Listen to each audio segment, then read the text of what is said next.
We caught the tread of dancing feet. We littered, down the moonlit street, and stopped beneath the harlot's house. Inside, above the din and fray, we heard the loud musicians play the trio's Liebes Hers, German, of Strauss, like strange mechanical grotesques, making fantastic arabesques. The shadows raced across the blind. We watched the ghostly dancers spin, to sound of horn and violin, like black leaves wheeling in the wind. Then, turning to my love, I said, "The dead are dancing with the dead. The dust is whirling with the dust." But she heard the violin, and left my side and entered in. Love passed into the house of lust. Then suddenly the tune went false. The dancers wearied of the waltz. The shadows ceased to wheel and whirl, and down the long and silent street, the dawn with silver-sandaled feet crept like a frightened girl. Interesting enough. I heard a rumor, and tell me if this, gossip is true. The word is true. I wonder if this word is true. I heard that Oscar Wilde actually took inspiration from giving fellatio. I don't exactly know if that's true, but if that's true, what a wild man. Supposedly, he even wrote a line, or a quote rather, of how spiritual the act was to him. And if that just isn't a party animal, I don't know what is, in all honesty. A poetry animal. That was not smart or intelligent or witty at all. I do apologize. So, flowers. My precious little flowers. I like taking care of them, even though they're not mine. They're little libraries. And they're fake. Just like this education. So, I tire a little bit. I do tire a little bit from having to study so much, but at the same time, once again, the expectations are too high to give up studying, because how else are we supposed to be successful in this life if we're too lazy to study for, the required 24 hours a day? I mean, forsake 8 hours of sleep. I mean, it's not worth it. Your health isn't worth, success. Truly. What's just a little bit of mental exhaustion in comparison to the A? You know what I mean? Of course you don't, and you shouldn't, because that's ridiculous. But that's what instructors and professors and the world and society and adults who have somehow forgotten what it's like to be a student, just like older kids have forgotten what it was like to be adolescents, and adolescents have forgotten what it was meant to be a child, seem to practice. They just forgot. And then they hold those younger people to the standards that have for some reason doubled since they were their own age, or rather their age. It's truly a shame, but oh well. Continuing on to studying. Wilde certainly worked hard during his 3 months in Paris, besides the harlot's house. He completed The Sphinx, a long poem he had begun at Oxford. He also finished The Duchess of Padua and made further revisions to Vera. The Oxford. Now that we mention the Oxford, I do find it interesting that in the end, when you finish high school, you don't get anything. When you finish college, you might get a job, but it is more probable that you're going to end up suffering and then entering into a lower level entry job, rather than the position you are studying for, due to the way that the job market is now structured, despite the fact that colleges like Oxford and other elite schools charge tens of thousands of dollars in yearly tuition.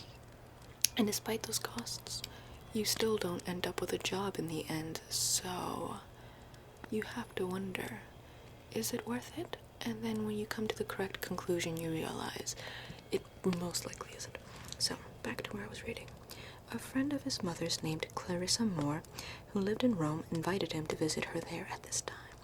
Were I less busy, it would give me great pleasure to accept, he wrote back, but at present I am deep in literary work and cannot stir from my little rooms over the scene till I have finished 2 plays. This sounds ambitious, but we live in an age of inordinate personal ambition, and I am determined that the world shall understand me. Oscar Wilde lived during the 1800s. I do believe he died but I do believe he was able to see the turn of the century. Yet somehow he describes the common description of the millennial generation adequately by saying, "What is that sound?" By saying, "This sounds ambitious, but we live in an age of inordinate personal ambition, and I am determined that the world should understand me." Now, most older generations would argue that the millennial generation are inordinate, where is it? An age of inordinate personal ambition, and that they are only focused in being understood as an individual rather than becoming just another worker within this how should I say it, national factory, I guess, even though most countries are national factories. It just depends on how terrible they treat their workers, basically. But what is that sound? My goodness, what are they even working out there? God. I mean, are they sawing someone in half? My goodness. Anyways, as I was saying before, I was rudely interrupted by whatever sound is going on in the outside world, the world that I do not wish to venture into. That is an apt way, or a more fanciful way of describing, or rather of capturing, the same description that the older generations describe the millennial generation. So my assumption is that the older generations are always going to find a way to poke at the younger generations with bitterness. I do believe that this is more a result of their own unfulfilled dreams, as a result of them not having accomplished some sort of social movement towards a more warm and considerate environment, such as one that cares for the worker, and one that doesn't put so much power into the hands of select businesses and select politicians that work with select businesses. It is quite a permeating. I mean, does not time repeat itself? I mean, what time are we in right now? I don't know. But the funny part is that this time, this same habits, the same sort of youth culture will most likely repeat itself in the future. And it's quite interesting to see how that would, or rather to ponder how that would ferment itself. Anyways, back to studying. So I will now, along with my art, devote to the drama of a great deal of my time. The drama seems to me to be the meeting place of art. In fact, I think I'm going to underline that one little passage, that one little quote. Because the next time Professor Gorell decides to come at me or one of the students, I'm going to be citing a quote from this book that he very well signed, and yeah. There we go.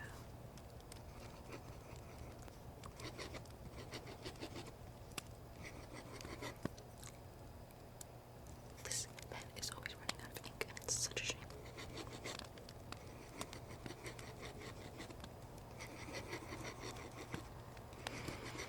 There we go, but I tire of studying.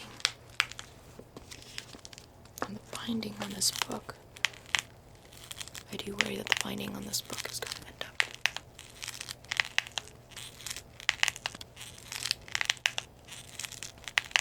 deteriorating. And then, of course, I'll be charged for the cost, even though they were the one that assigned me the book. And how am I supposed to deteriorate a book of about 15 years worth of deterioration in just a month? But because it was in my hands when it finally did come to pieces, even though they really should be updating their inventory rather than, every 20 years, every 5 years, to keep up with a good presence. I mean, good quality encourages good quality studying. But because it was in my hands when it deteriorated, they'll charge me the full cost in order to replace it when they should have replaced it a while ago. It's just they didn't feel like paying it out of pocket. Until, of course, a student provided the pocket in which they could dip into. Anyways, I feel like skidooing out of the library, but I also feel like just relaxing here and just catching up on the word. Is there anything you've heard through the grapevine or anything like that? Or shall I tell you what I found out? Interesting. Very, very interesting. I'm just going to be playing with the binding, just to see how much longer I have before I can try and return the book before it completely destroys itself. Fascinating. Truly fascinating. And how did you discover this article of news?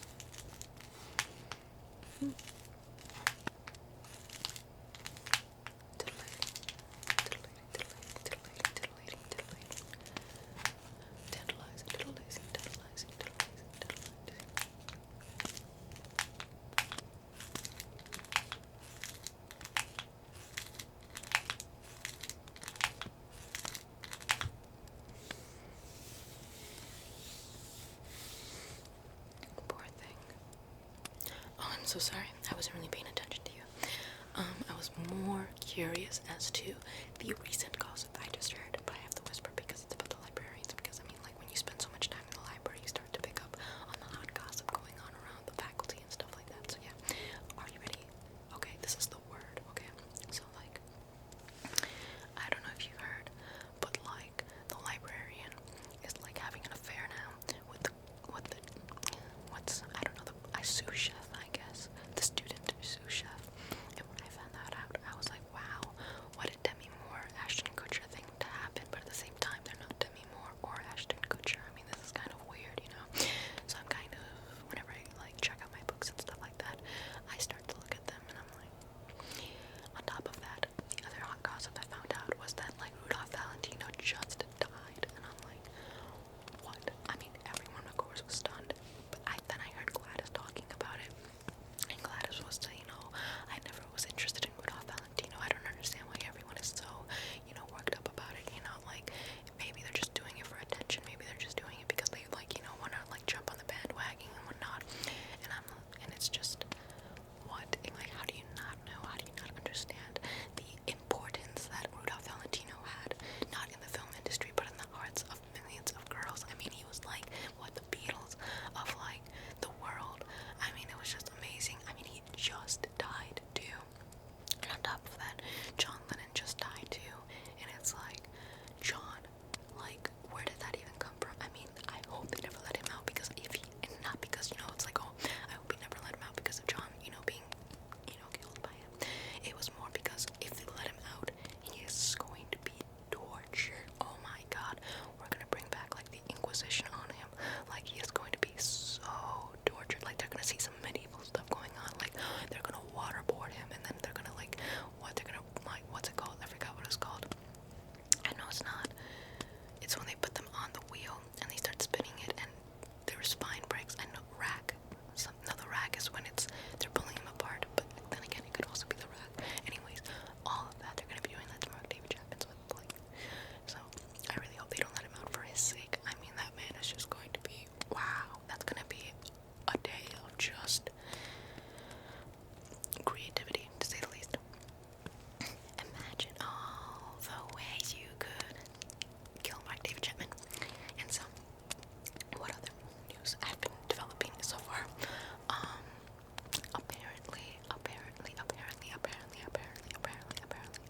Apparently, Professor Leaf actually left the school for this one, and actually cup your ears because this is just like too secretive. Okay, so Professor Leaf actually left the school, not because she was expecting a baby like everyone thought, like everyone was reporting around in school and whatnot. She actually left the school because she had some sort of like business deal going on where she was getting like training funds from the school and adding it into her own bank account. And when the school found out, obviously they were not going to be quite ecstatic at the fact that their professor was draining their funds, because you know how money hungry schools are. So they ended up actually kicking her out. But by kicking her out, they weren't really just saying you're fired and whatnot. They were actually what's it called? They were pressing charges on her, basically. I know there's a correct term for that, but I forgot. It's not persecution, because that's the word that keeps popping up in my head, and it's not that. Pressing charges, I'm gonna go with that one. And so she ended up fleeing the school, but she kept the money, and I think she's living like a Hunter S. Thompson sort